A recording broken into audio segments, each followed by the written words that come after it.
पतित पावनी कलिमल हारिणी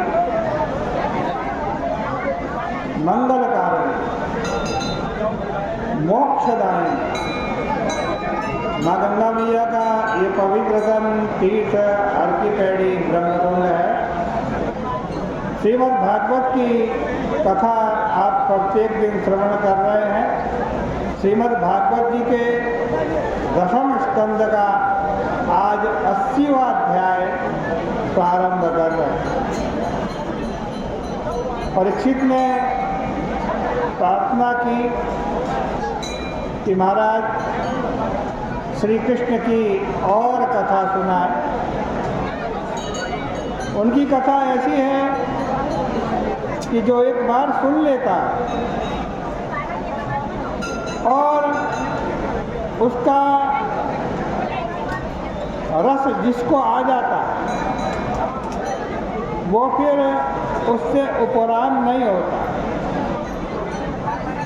विषण्ण काम मार्गणि, इस दुनिया में मनुष्य को काम के बाण लग रहे हैं और सता रहे हैं। इसलिए कौन भगवान की मंगलमयी लीलाओं से विमुख होना चाहे। भावात्मया तस्य गुणान् गृणीते करौ च यत्कर्म करौ मनश्च। मुनिवर परीक्षित कह रहे हैं कि मेरी दृष्टि में तो वाणी वही है जो भगवान के गुणानुवाद का गान करे। हाथ वही है जो उनकी सेवा करे। मन वही है जो उनका स्मरण करे। कान वही है जो उनकी कथाओं का श्रवण करे। सिर वही है जो उनको प्रणाम करे। मनुष्य के अंग प्रत्यंग तभी सफल हैं जब भगवान के काम में लग जाए।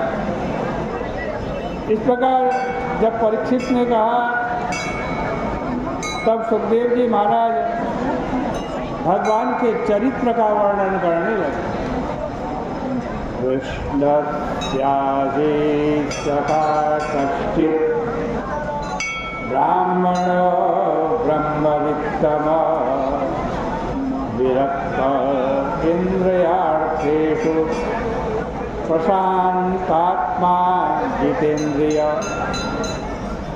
सुखदेव जी कह रहे हैं परीक्षित, श्री कृष्ण का एक सखा था सुदामा।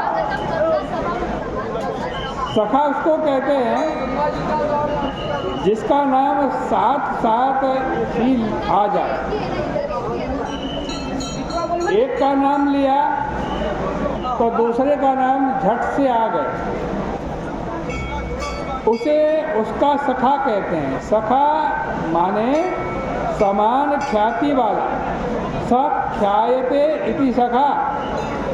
जैसे राम लक्ष्मण, श्याम बलराम, कृष्ण अर्जुन, कृष्ण उद्धव नाम एक साथ आते हैं, वैसे ही कृष्ण सुदामा नाम भी साथ ही आता।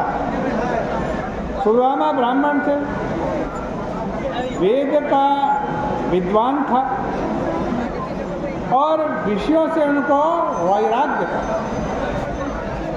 विषयों में वैराग्य हो, इंद्रियाएं वश में हो और मन में शांति हो, ये तीनों बातें ऐसी हैं कि एक के बिना दूसरी निष्फल है।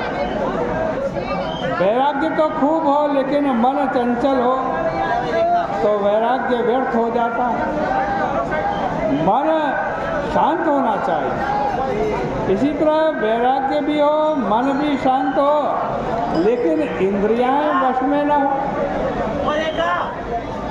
तो वे जहाँ कहें वहाँ चले गए, तो वहीं फंस गए। इसलिए जीवन में तीनों बातों की आवश्यकता है।